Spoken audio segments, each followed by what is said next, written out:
cinta ditolak, kapak pun melayang. Teman-teman, bagaimana jika satu kata sederhana, maaf, aku hanya ingin berteman, berubah menjadi awal dari sebuah tragedi? Bagaimana jika sesuatu yang kita sebut cinta ternyata bukan cinta, melainkan ego yang tidak siap ditolak? Beberapa hari lalu, publik dikejutkan oleh sebuah peristiwa yang terjadi di lingkungan kampus Universitas Islam Negeri Sultan Syarif Qasim di Pekanbaru. Peristiwa ini bukan hanya soal kekerasan, bukan hanya soal hukum, tapi tentang bagaimana seseorang gagal mengelola perasaan. Dan hari ini kita tidak akan membahas sensasinya, kita akan membahas pelajarannya. Pada tanggal 26 Februari 2026, terjadi tindakan kekerasan di area kampus yang melibatkan dua mahasiswa. Korban adalah seorang mahasiswi yang saat itu sedang mempersiapkan ujian akademiknya. Pelaku adalah rekan kampusnya sendiri. Menurut keterangan pihak berwenang, peristiwa ini diduga dipicu oleh persoalan perasaan. Pelaku memiliki ketertarikan terhadap korban. Namun, korban memilih menjaga hubungan hanya sebatas pertemanan. Penolakan tersebut tidak diterima dengan kedewasaan. Emosi tidak terkendali dan akhirnya terjadi tindakan yang sangat disayangkan. Korban telah mendapatkan penanganan medis. Pelaku telah diamankan dan diproses secara hukum. Kita doakan yang terbaik bagi korban dan keluarganya.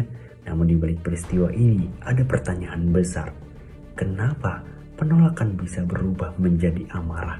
Kenapa rasa suka bisa berubah menjadi luka?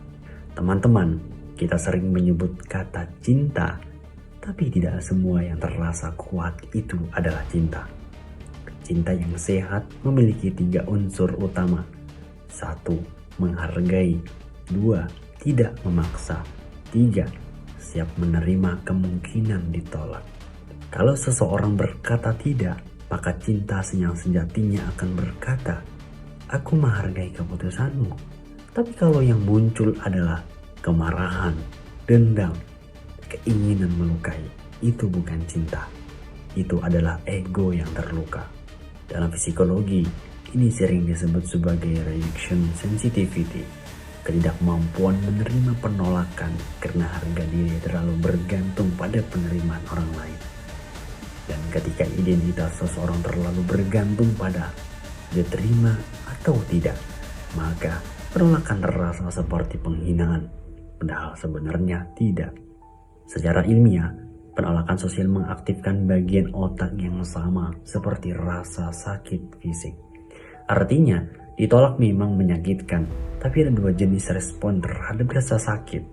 Pertama, respon dewasa, refleksi, menerima, memperbaiki diri. Kedua, respon reaktif, menyalahkan, marah, melampiaskan. Dan disinilah kedewasaan diuji. Menjadi dewasa bukan berarti tidak pernah sakit hati, tapi mampu mengelola rasa sakit hati tanpa menyakiti orang lain. Dalam ajaran agama, kita diajarkan satu prinsip besar. Tidak boleh membahayakan diri sendiri dan tidak boleh membahayakan orang lain.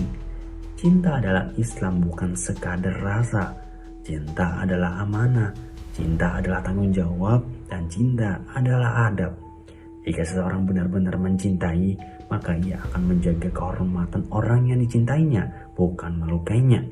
Penolakan bukan penghinaan. Itu adalah hak setiap manusia. Karena hati bukan benda yang bisa dipaksa. Teman-teman, peristiwa ini bukan untuk kita jadikan tontonan, bukan untuk bahan gosip, bukan juga untuk sensasi, tapi untuk pelajaran. Jika hari ini kamu sedang menyukai seseorang, ingatlah satu hal. Cinta itu menguatkan, bukan menghancurkan. Cinta itu menghormati, bukan memaksa. Cinta itu dewasa, bukan meledak-ledak.